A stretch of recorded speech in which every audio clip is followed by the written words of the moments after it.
Welcome to the Popish Plot. I'm Nate. I'm Jessica. And I'm Mike. Today we are here back again with our series on the last four things, which this year is focusing on musical discussions about the last four things. And today we are talking about Hell. hell. Specifically, we are talking about the surprisingly good theology in the novelty song Hell by Squirrel Nut Zippers. This was a ska band from the 90s. It was a fairly popular song at the time for about a year or two.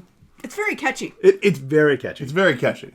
So, but again, this is not meant to be a religious song. It's not entirely clear that they're against the idea of going to hell, but the song is surprisingly accurate. Listen to this. In the afterlife, you could be headed for the serious strife. Now you make the scene all day, but tomorrow there'll be hell to pay. You gotta dance to it. Oh, absolutely. In the afterlife. Okay, no. Give me- When you say it, it doesn't ding on YouTube, but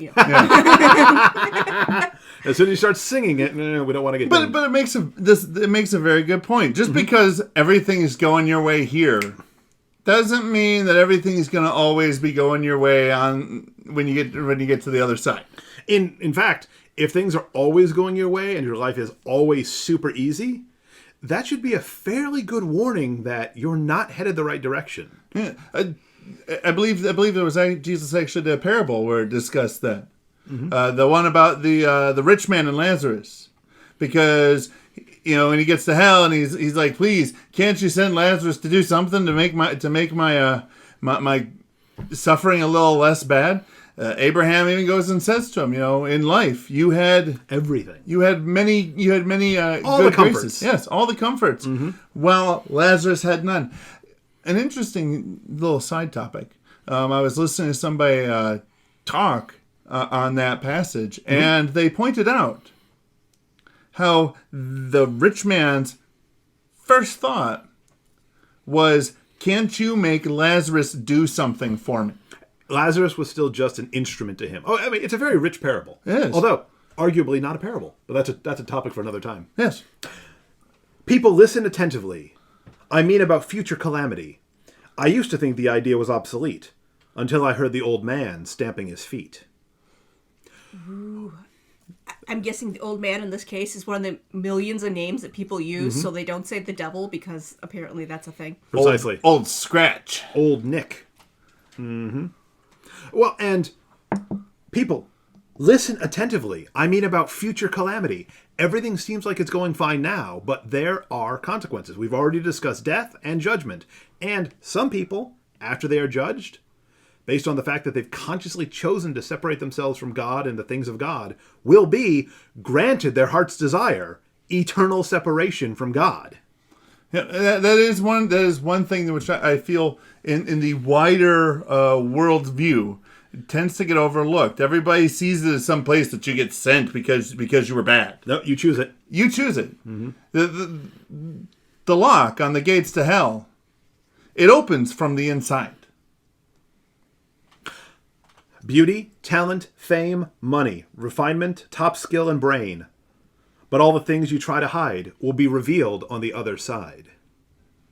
The Lord says there's nothing that is hidden that will not be revealed. No matter how much you think you've gotten away with, the Lord sees all. So perhaps next year we could do the four last things compared to comics, and this is Scooby Doo, where we find out it's old man chickens all along. Would have gotten away with it too. It wasn't for you meddling kids. Divine knowledge of all things. But it's the things of this world. Beauty, talent, fame, money, refinement, top skill, brain. All of that will go. None of that matters.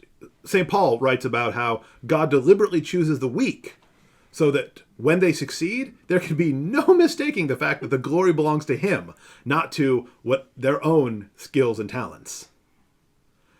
Yes, every one of us has talents. Every one of us is astonishingly blessed.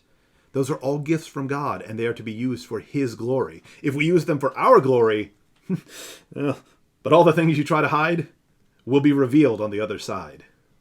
Yes, and saying they disappear is extra useful for hell, as pretty much the majority of those, we all know from the new heaven that eventually we'll get back our, body, but glorified. And therefore, it's going to be beautiful. You're going to be, smart if that's what you care about. Hang out with all the deep philosophers in heaven and be like, yeah, it still doesn't make any sense. Wait, no. Now I realize you are just talking in circles. I always thought so, but people told me, no, this guy's really smart. Thomas, And because it's heaven, the guy will be like, you're right. I read a lot of your stuff, and I have to agree with you. It was all straw. Dude, I just want to know, what will settle the Manichees? You said that'll settle them, but you never finished the thought. Or at least nobody wrote down what the rest of the thought was. It was probably a cream donut. That'll settle the Manichees. And then we come to, now the D and the A and the M and the N and the A and the T and the I-O-N.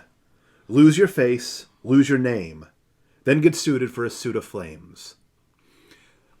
This is where, despite the fact that this is a parody written by not even necessarily religious people, they've really stumbled onto profound theological truth.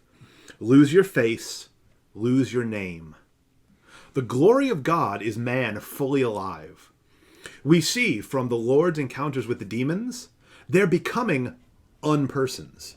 You think about Legion, a whole host of demons who have lost all their individuality and refer to themselves simply as Legion.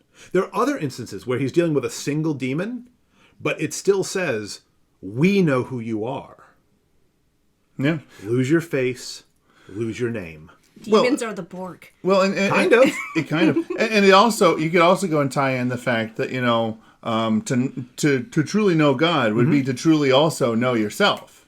And to truly reject God is to truly reject your own self. And your face and your name, here on earth, those are things with which people identify themselves.